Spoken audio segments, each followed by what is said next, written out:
Hello दोस्तों, नमस्कार। कैसे हैं आप सभी? स्वागत है आप सभी का एसएससी गुरुकुल के ऑफिशियल यूट्यूब चैनल पर। प्यारे दोस्तों, आज थंबनेल पर पीछे आपको दिख रहा होगा, आज हम चर्चा करने वाले हैं उत्तर प्रदेश लेखपाल में आने वाले पदों की। आप देख पाओगे कि सर कुछ ही समय पहले उत्तर प्रदेश विभाग में उत्तर प्रदेश के द्वारा यह घोषणा की गई थी कि लेखपाल में 4,697 पद खाली हैं और ये पद आने वाले हैं। भाई आप ध्यान रखिएगा कि पिछली भर्ती का परिणाम आपने 2023 में देख लिया होगा। अब आने वाला समय है, यह आने वाली नई भर्तियों के लिए है। यूपी ट्रिपल एससी इस समय सजग है, सजग तरीके से कार्य भी कर रहा है और मैं आपको बता दूं, आपको बहुत जल्दी यह नोटिफिकेशन देखने को मिल जाएगा। आज हम चर्चा करने वाले हैं कि इसका सिलेबस क्या रहता है, सिलेबस में कौन कौन से विषय आने वाले हैं और फाइनली कट ऑफ क्या रह सकती है, और क्या कट ऑफ के अलावा पेट की जो कट ऑफ है उसके अलावा ट्रिपल सी इसमें जरूरी है कि नहीं है। इन सभी बिंदुओं पर चर्चा हम करने वाले हैं। तो चलिए भाई, सबसे पहली चीज तो आपको यह जानना है कि आज हमारी चर्चा होने वाली है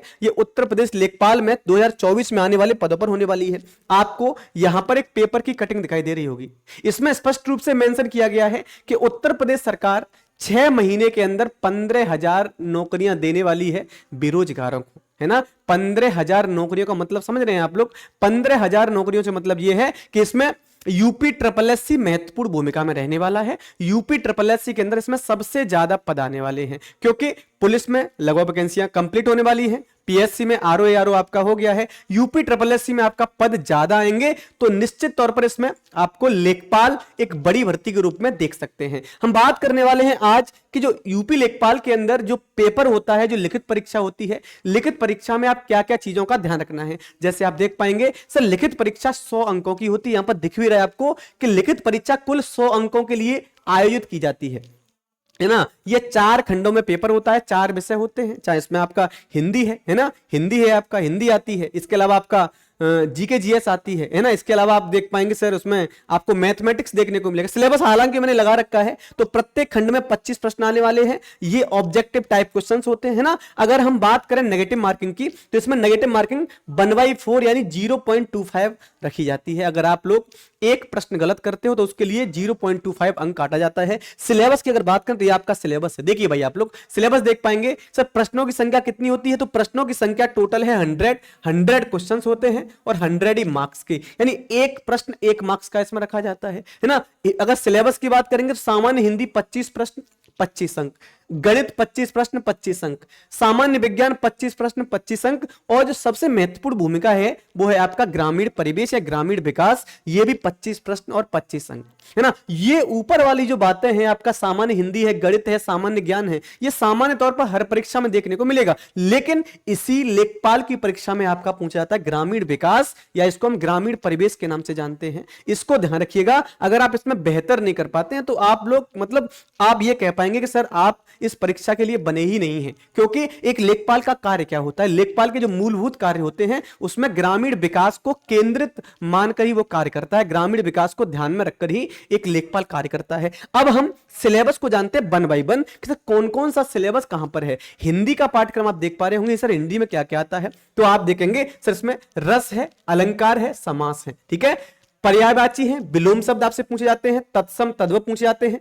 कारक आपसे पूछा जाता है, वाक्यांशों के लिए एक शब्द आपने पढ़ा होगा, वाक्यांशों के लिए जो शब्द निर्माण है वो आपसे प्रश्न बनेगा, लोकोक्तियां और मुहावरे से प्रश्न बनता है, बर्तनी और वाक्य संशोधन से प्रश्न बनेगा, संधियां हैं, लिंग है, वचन है, और त्रुटि से संबंधित अनेकार्थी शब्द हैं। यानी ये जो टॉपिक आप देख पा रहे हो, इनमें 25 क्वेश्चन आपके 25 मार्क्स के पूछे जाने हैं भाई। 25 क्वेश्चन 25 मार्क्स के। बहुत सिंपल नहीं हो गया क्या, है ना। आप सोच रहे हो सर ये तो बहुत सिंपल हो गया, सिंपल नहीं है, क्योंकि जब परीक्षा में प्रश्न बनता है तो आप हिल जाते हैं, है ना, आप हिल जाते हैं। इसका आप मूल्यांकन प्रीवियस ईयर क्वेश्चन से देख पाएंगे। मैं हालांकि उनकी भी आपके सामने एक सीरीज लेकर उपस्थित होगा, वहां पर मैं आपको बताऊंगा किस प्रकार के प्रश्न किन किन टॉपिकों से पूछे गए हैं, जिससे आप अपना स्वयं का मूल्यांकन करके तैयारी को प्रारंभ कर पाए। हम बात करेंगे कि जो आपका गणित का पाठ्यक्रम क्या है, गणित के सिलेबस में कौन कौन सी मुख्य बिंदु, कौन कौन सी मुख्य टॉपिक हैं जो गणित में हमें पढ़ने हैं। आप देख पाएंगे सर संख्या प्रणाली है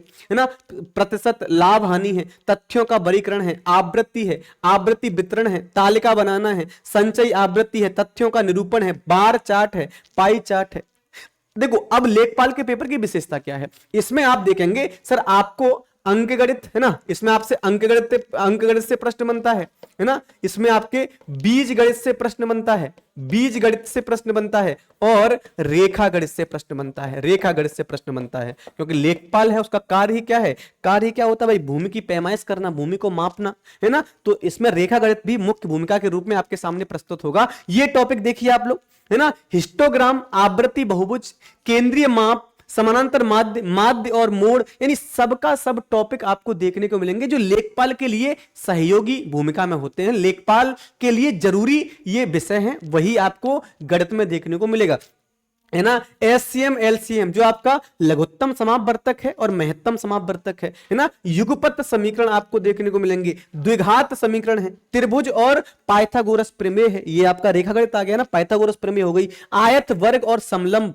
भाई सामान्य सी बात है, अगर कोई क्षेत्र है, क्षेत्र की पैमाइश करनी है, उसको नापना है, तो वो कैसा भी हो सकता है, वो आपका वो त्रिभुजाकार हो सकता है, वो चतुर्भुजाकार का हो सकता है, पंचभुजाकार का हो सकता है। तो आयत की माप है ना, ये इसमें आता है, आपके त्रिभुज और पाइथागोरस प्रमेय है, आयत और वर्ग समलंब है, समानांतर चतुर्भुज की परिधि और क्षेत्रफल है, परिधि और वृत्त का क्षेत्र है। तो ये आपको याद रखना है, जो भी विद्यार्थी लेखपाल की परीक्षा को देना चाहते हैं, लेखपाल के लिए प्रिपेयर करना चाहते हैं, वो गणित के सिलेबस पर थोड़ा सा ध्यान जरूर देंगे, क्योंकि यहां पर अन्य परीक्षाओं से थोड़ा सा डिफरेंट सिलेबस गणित में रखा गया है। हम बात करेंगे इसमें जो सामान्य ज्ञान है, इसमें जो जीके जीएस वाला पोर्शन है, इसमें जो स्टैटिक जीके वाला पोर्शन है, उसमें कौन कौन से टॉपिक आपको देखने को मिलेंगे, है ना। सामान्य विज्ञान है, राष्ट्रीय और अंतरराष्ट्रीय महत्व का करंट अफेयर्स है, जैसे कि आजकल पेपरों की प्रकृति है, जैसा कि आयोग ने अपनी मानसिकता को बना लिया है, वो करंट अफेयर्स को थोड़ा सा ज्यादा महत्व दे रहा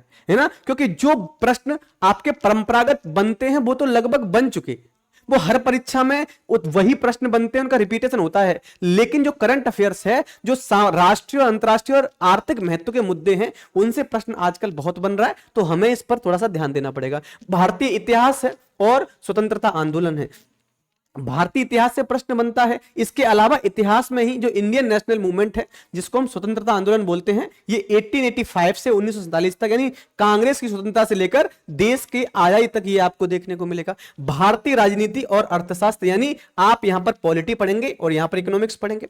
विश्व भूगोल और जनसंख्या, भारत के वित्तीय, सामाजिक और राजनीतिक और धार्मिक संस्थाओं की विभिन्न विषय, भारत के अंदर विभिन्न प्रकार की आपको संस्थाएं देखने को मिलेंगी, विभिन्न प्रकार के आपको कमीशन देखने को मिलेंगे, जो अन्य भिन्न भिन्न प्रकार के समुदाय के लिए कार्य करते हैं, उनको इनके बारे में चर्चा की गई है। भारत की भौतिक, पारिस्थितिकीय, किफायती, सामाजिक और जनसांख्यिकीय मुद्दे, यानी भारत के अंदर कौन से ऐसे मुद्दे हैं जो जनसंख्या के विकास के लिए हो सकते हैं, जनसंख्या के सामाजिक, आर्थिक, राजनीतिक विकास के लिए वो कार्य कर रहे हैं, उन सभी मुद्दों पर भी यहां पर चर्चा की जाएगी। और ये भी आपका हो सकता है करंट अफेयर्स का, है ना, ये भी आपका करंट अफेयर्स का इसमें मुद्दा हो सकता है। अब इसके अतिरिक्त जो सबसे इंपोर्टेंट है वो आपका है ग्रामीण परिवेश। अब ग्रामीण परिवेश क्यों जरूरी है, क्योंकि लेखपाल का महत्वपूर्ण कार्य क्या होता है, लेखपाल का जो महत्वपूर्ण कार्य है वो ग्रामीण विकास के लिए कार्य करना है, ये ग्रामीण विकास के लिए कार्य करने वाला प्रमुख व्यक्ति है। जैसे एक लेखपाल का प्रॉपर एक क्षेत्र होता है, उस क्षेत्र में भूमि की पैमाइश का मुद्दा हो, है ना, किसी गांव में या किसी क्षेत्र पंचायत में कोई योजनाओं का लागू करना हो, इन सभी मुद्दों पर कार्य करता है लेखपाल। तो लेखपाल जब कार्य करता है तो इन सभी बिंदुओं को लेखपाल को जानना चाहिए, इसीलिए इनको पढ़ाया भी जाता है। आप देख पाएंगे ग्रामीण और राजस्व प्रशासन घटक और कार्य, यानी पंचायती राज व्यवस्था जो है, जो पंचायत स्तर पर जो भी राजनीतिक व्यवस्था है, उसकी जानकारी लेखपाल को होनी चाहिए, है ना। ग्रामीण विकास के लिए योजना, जिला योजना और मशीनरी, ग्रामीण विकास से संबंधित ऐसी कौन सी प्रमुख योजनाएं हैं जिनसे ग्रामीण क्षेत्र का विकास हो सकता है, लेखपाल को राज्य स्तर पर इनकी बात करनी चाहिए, है ना, अपने दायरे में रहते हुए। हम बात करते हैं 1992 के बाद जिला योजना, मशीनरी में सुधार क्या क्या हुए हैं, लोगों की भागीदारी और गैर सरकारी संगठनों की भूमिका ग्रामीण विकास में क्या हो सकती है। तो ग्रामीण विकास को लेकर टॉपिक समझिए आप लोग। भारतीय ग्रामीण समाज, है ना, ये प्रकृति और विशेषताएं, जो भारतीय ग्रामीण समाज है वो किस प्रकार का समाज है, महिलाओं की क्या भूमिका है, बच्चों की क्या भूमिका है, युवाओं का क्या योगदान ग्रामीण विकास में हो सकता है, इन सभी बिंदुओं पर यहां पर चर्चा करने वाले हैं। भारतीय समाज के कारक, कन्या विद्याधन योजना, आप जानते हैं कि जो महिलाएं होती हैं, महिलाएं आजकल विकास के हर पायदान पर कदम से कदम मिलाने का काम कर रही हैं। तो महिलाओं के विकास में कौन सी ऐसी योजनाएं हैं जो कारगर सिद्ध हो सकती हैं, उन पर भी हम चर्चा करेंगे। कमजोर वर्गों की समस्या क्या क्या है, जैसे हमारे यहां कमजोर वर्ग कौन से हैं, तो अनुसूचित जाति है, जनजाति है, अन्य पिछड़ा वर्ग है, महिलाएं हैं और बच्चे हैं। कमजोर वर्गों के लिए राज्य सरकारें या केंद्र सरकारों के द्वारा कौन सी योजनाएं लागू करनी चाहिए, है ना। ग्रामीण संस्थागत प्रणाली, धार्मिक और सहयोग, ग्रामीण सामाजिक परिवर्तन, संस्कृतिकरण, है ना। जो ग्रामीण ग्रामीण परिवेश में जो कल्चर होता है, कल्चर को ध्यान में रखते हुए यहां पर आपको प्रश्न देखने को मिल सकता है। अंबेडकर ऊर्जा कृषक सुधार योजना, ग्रामीण सामाजिक परिवर्तन, आम आदमी बीमा योजना, किस प्रकार से कोई व्यक्ति अपने दायरे में रहकर के विकास कर सकता है, तो ये सभी योजनाएं हैं। संजीवनी बीमा योजना, आदर्श नगर योजना है, प्रधानमंत्री आवास योजना है, वंदे मातरम योजना है, प्रियदर्शिनी योजना है, शुद्ध पेयजल योजना है, पेंशन योजना है। अब आप कहेंगे सर ये प्रॉपरली यूपी ट्रिपल एससी के द्वारा साइट पर डाल दिया गया। यह सिलेबस आपको मिलेगा, लेखपाल का सिलेबस है ना, लेखपाल का सिलेबस है, आपको साइट में मिल जाएगा।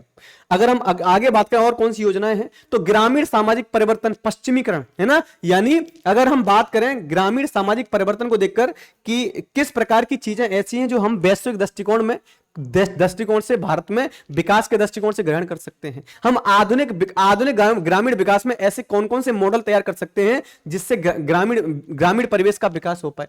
ग्राम विकास के लिए केंद्र सरकार की योजना क्या क्या हो सकती है, राज्य सरकार क्या क्या योजना ला सकता है। आदर्श ग्राम है, आदर्श ग्राम योजना है, सहकारी विकास योजना है, सूखा विकास कार्यक्रम है। क्योंकि ग्रामीण परिवेश में जो महत्वपूर्ण बिंदु है, महत्वपूर्ण केंद्र बिंदु है, वो है किसान, है ना। किसान क्या करता है, खेती करता है। तो किसान की खेती संबंधित कौन कौन सी योजनाएं ऐसी हैं जो उनको लाभ पहुंचा सकती हैं, क्योंकि जब एक किसान खेती करता है तो वह विभिन्न प्रकार की आपदाओं का शिकार भी हो जाता है। तो आपदाओं के शिकार किसान को किस प्रकार से राहत दी जा सकती है, उन पर भी जो आपके कार्यक्रम चलाए गए हैं। सूखा विकास कार्यक्रम है, ठीक है। इसके अलावा जवाहर ग्राम समृद्धि योजना है, अन्नपूर्णा योजना है, अंत्योदय अन्न योजना है, स्वजल धर योजना है, राजीव गांधी ग्रामीण विद्युतीकरण योजना है।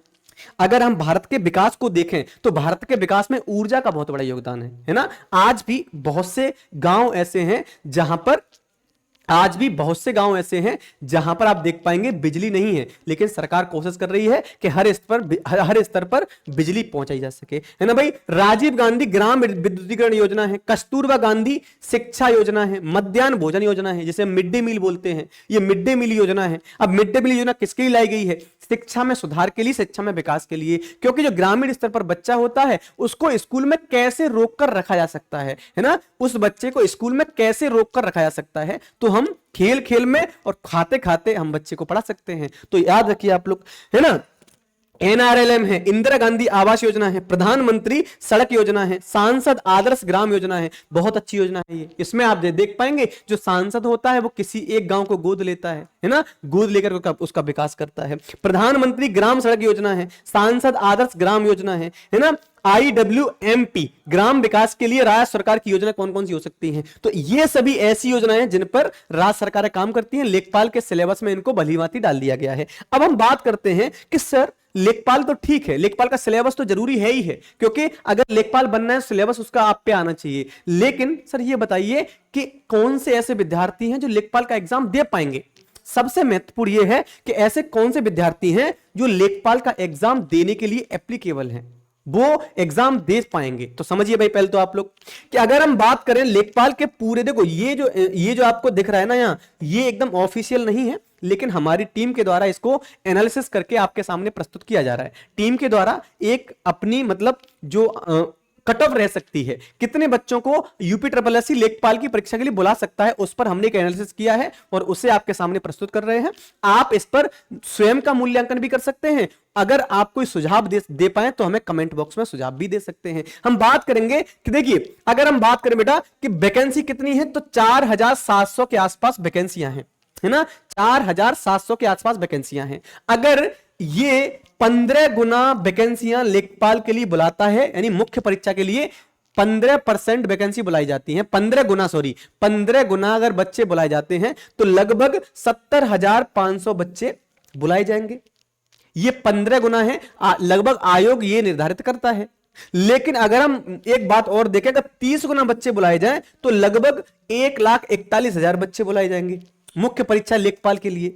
अगर हम 45 गुना बच्चे अगर आयोग बुलाता है तो 2,11,500 बच्चों को आयोग मुख्य परीक्षा में शामिल करने के लिए बुलाएगा। अब मैंने ये क्यों बताया?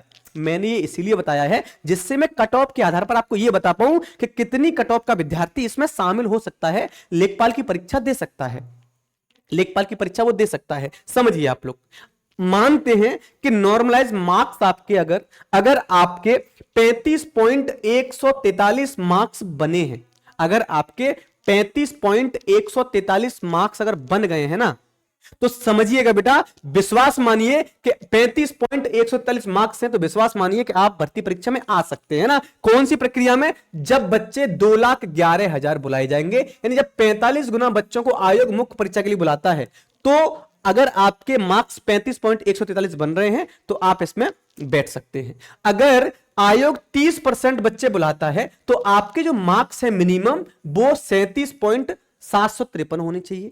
और यदि आयोग कितना 15 गुना बच्चे बुलाता है तो आपके मार्क्स 39.459 के आसपास। अब मैं आपको यहां पर बता दूं कि अगर आप में से कोई ऐसा विद्यार्थी है जो 45 मार्क्स के अलावा प्राप्त किया हुआ है, 45% मार्क्स उसमें अगर उसने प्राप्त कर लिए हैं, तो मैं आपको इतना विश्वास के साथ कह सकता हूं कि आप लेखपाल की तैयारी प्रारंभ कर दीजिए। आप तो परीक्षा में बैठ ही रहे हैं।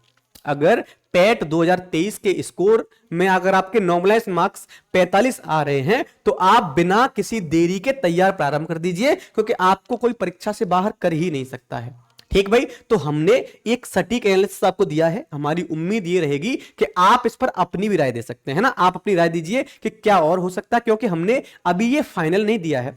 हम एक बार और आयोग भी इसको निकालेगा ना, इससे पहले, आयोग की आने से पहले हम भी आपको एक ऑथेंटिक डाटा देंगे कि इतने बच्चे तैयारी बेहतर ढंग से प्रारंभ कर दीजिए। हालांकि मैंने आपको एक अनुमान दे दिया है कि अगर आप नॉर्मलाइज 45 मार्क्स प्राप्त कर चुके हैं, कर रहे हैं, तो बिना किसी संदेह के आप लेखपाल की तैयारी करिए, आप इसमें परीक्षा में बैठ रहे हो। तो अब आप लोग किसकी भाई, यूपी, जो आपका यूपी ट्रिपल एससी पैट है, यूपी ट्रिपल एससी पैट का जो स्कोर कार्ड है 2023 का, उसके अनुसार ही आप लेखपाल दे पाएंगे। साथ ही साथ आपके पास ट्रिपल सी होना भी अनिवार्य शर्त के रूप में इसमें माना जाएगा। ठीक, तो भाई आज के लिए आज का सेशन यही है। अगर आपको सेशन अच्छा लगा है तो आप लोग सेशन को लाइक करिएगा और सेशन को शेयर जरूर करिएगा। अगर आपको सच में चैनल बहुत अच्छा लगता है तो चैनल को सब्सक्राइब करिए और हमारे साथ जुड़ करके अपने सपनों को साकार करिए। तो आज के लिए बस इतना ही। Thank you so much.